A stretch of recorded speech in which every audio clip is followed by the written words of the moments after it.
வணக்கம் நண்பர்களே, கார்த்தி ரேவதி சீரியல் செம பரபரப்பாக போயிட்டு இருக்குன்னே சொல்லலாங்க. பரபரப்பான கட்டத்தில் அதிரடி திருப்பங்கனங்க பார்த்தோன்னா நம்ம கார்த்தி சாமுண்டேஸ்வரி கிட்ட சவால் விடுறாங்க. இந்த பாரு அங்கே அத்தை, கண்டிப்பாக ரேவதி ஏன் பொண்டாட்டி, நான் கொடுத்த பட்டை தான் இப்போ கெட்டிட்டு வருவா அப்படின்னு சொன்னாரோ.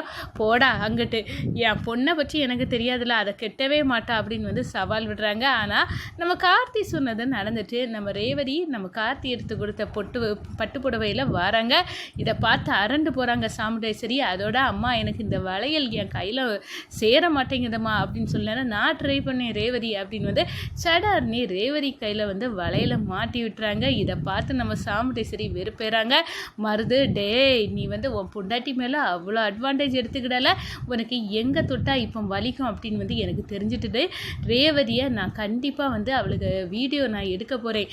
அவள் ட்ரெஸ் மாற்ற நேரம் வீடியோ எடுத்து அதை நெட்டில் போட்டு விட போகிறேன். நீ உன் பொண்டாட்டியை ஊரே கை கொட்டி சிரிக்க போது, நீ பார்க்க தான்டா போகிற அப்படின்னு அந்த இடத்த மனசில் ஒரு கேவலமான எண்ணத்தோட கொந்தளிக்கிறாங்க. நம்ம மருதை வேட்டையாட தயாராகிட்டு இருக்காங்க நம்ம கார்த்தி. அதை பற்றி தாங்க இந்த வீடியோக்குள்ளே பார்க்க போகிறோம். அதுக்கு முன்னாடி சேனலுக்கு லைக் அண்ட் சப்ஸ்கிரைப் பண்ணுங்கள் ஃப்ரெண்ட்ஸ். பக்கத்தில் இருக்க பெல் ஐக்கானையும் கிளிக் பண்ணுங்கள். அப்போ தான் நான் போடுற ஒவ்வொரு வீடியோவும் நோட்டிஃபிகேஷனாக உங்களுக்கு கிடைக்கும். வாங்க ஃப்ரெண்ட்ஸ், வீடியோக்குள்ளே போகலாம். ஃபஸ்ட்டு எடுத்த உடனே பார்த்தோன்னா ஒரு செம்ம அதிரடியான பரபரப்பு கட்டம் தான். பரபரப்பான கட்டத்தில் நம்ம பார்க்க நேரம் தாங்க. நம்ம கார்த்தி பந்தக்கால் கீழே விழத நம்ம ரேவதியும் கார்த்தியும் சேர்ந்து தாங்கி பிடிச்சிறாங்க. சாமுண்டேஸ்வரிக்கு அப்படியே கோவம் வருது. போயும் இந்த டிரைவர் பையன் தான் பந்தக்காலை தாங்கி பிடிக்கணுமா அப்படின்னு அந்த இடத்துல நினைக்கிறாங்க சாமுண்டேஸ்வரி. அதே கணம் பார்த்தோன்னா, இந்த பாரு டிரைவர் பையில, நீ இதை தாங்கி பிடிச்ச உடனே நீ என் ரேவதிக்கு இன்னும் மாப்பிள்ளை ஆயிடலான்னு பார்க்குறியா? அதெல்லாம் நடக்காது. நிச்சயதார்த்தம் இருக்குது, நீ இன்னும் பார்க்கணும். அதே நேரத்தில் அதுக்கு பிறகு பௌர்ணமி பூஜையும் இருக்குது, அதையும் நீ பார்க்க தான் போகிற அப்படின்னு அந்த இடத்துல சவால் விடுறாங்க. நிச்சயதார்த்தம் எல்லாம் நீங்கள் நினைக்கபடி நடக்காது, ரேவதி எனக்கு தான் அப்படின்னு சொல்கிறாங்க நம்ம கார்த்தி.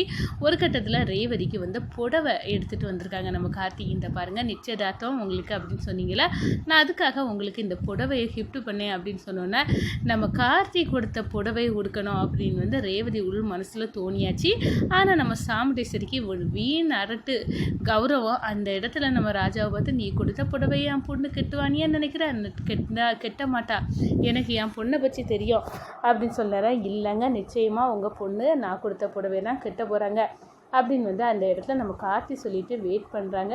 முடிவில் நம்ம ரேவதி கார்த்தி கொடுத்த புடவையை கட்டிட்டு வராங்க பாருங்கள். அப்படியே மெய் மருந்து பார்க்குறாங்க நம்ம ராஜா.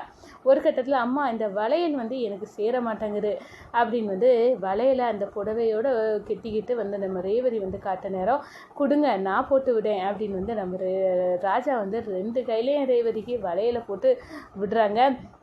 அதோட இந்த மோதிரமும் என்ன இருக்குது அப்படின்னு காட்ட நேரம், நான் போடுறேங்க அப்படின்னு தூக்கி போட்டுறாங்க. நம்ம மருதுக்கு தேடி கணக்காக இருக்குது.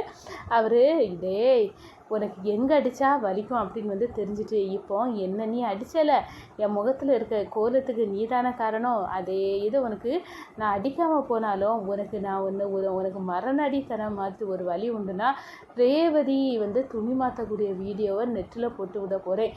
அது உனக்கு அப்படியே அரண்டு போக வைக்கும், மொத்த குடும்பத்துக்கும் அவமானம் ஏற்படும்.